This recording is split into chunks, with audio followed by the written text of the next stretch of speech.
अखिल गंजू जी, आप इसको किस तरह से मूव देखते हैं ट्रंप का, कि आखिर क्या कारण रहा कि ट्रंप को एकदम से, जैसे विजय सेठिया जी ने कहा कि कहाँ तो वो 100% की बात कर रहा था और एकदम से अचानक से वो जागा और एकदम से उसने 18% कर दिया। कहाँ से दबाव बना? क्या जो एफटीएस लगातार हुए उनकी वजह से दबाव बना, या कुछ और इसमें आप एंगल देख रहे हैं? सबसे पहले तो सबको नमस्कार। और आपने बड़ा अच्छा सवाल उठाया कि ये किस प्रेशर में या किस कारण से ये हुआ। देखिए, सबसे पहले तो मैं ये कहूँगा कि rice is a staple food for so many people in this world. तो उसके अंदर से जो इमिग्रेशन की जो पब्लिक है, इमिग्रेंट्स है जो यूएस के अंदर, उसमें 90% राइस ईटर्स है। जो डायस्पोरा इंडिया का है, चाहे वो पाकिस्तान का है, चाहे वो साउथ एशिया का है, चाहे ईस्ट एशिया का, सारे राइस ईटर्स हैं।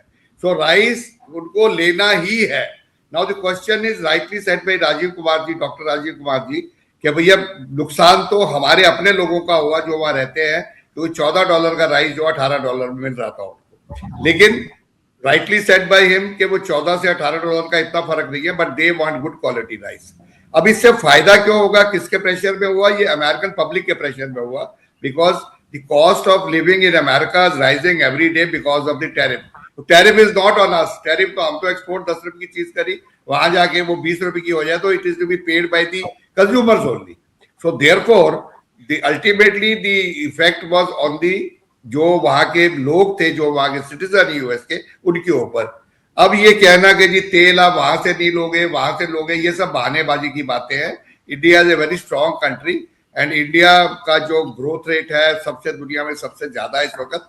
तो एट इंडिया एंड यूएस, अगर आप इनकी टोटल पॉपुलेशन देखेंगे, it is about 23% of the world population. How can you ignore India ji 150 crore की पॉपुलेशन वाले को, आपको जी हम नहीं तुम्हारे से माल लेते, बिकॉज 100% टैरिफ लगाने का मतलब है we don't need your goods.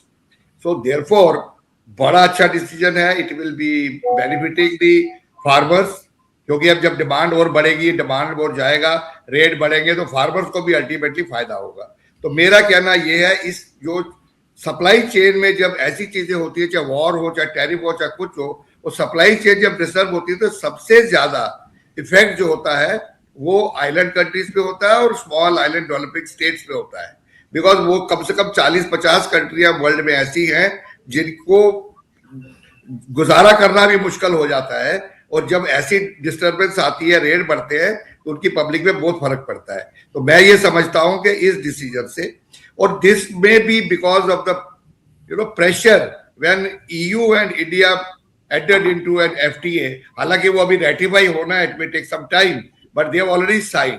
Now इसमें एक और चीज है, इंडिया ने ये जो एग्रीमेंट किया है, जो हमारा यूएस के साथ हुआ है, उसमें से कुछ आइटमें इंडिया में भी आएंगी, and which is not very clear कौन सी आइटमें आएंगी। जब उसका खुलासा हो जाएगा, और मैंने तो ये भी पढ़ा है पेपर्स के अंदर कि कुछ आइटम्स के ऊपर इंडिया ने 0% टैरिफ कर दिया है। Now which are the items which are coming under 0% regime?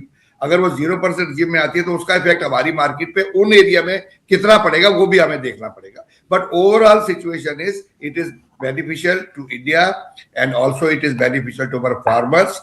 और मैं ये मुबारकबाद देता हूँ प्रेजेंट सरकार को, जिन्होंने पेशेंस दिखाई, जल्दबाजी नहीं करी।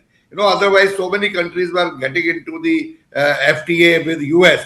इंडिया ने पेशेंस दिखाई, उस पेशेंस का इनको फायदा मिला, और उस पेशेंस का फायदा ये मिला कि आज 50% से 18%। Rightly said by the previous people के ये 18 से 10 कब हो जाएगा आपको पता भी नहीं लगेगा।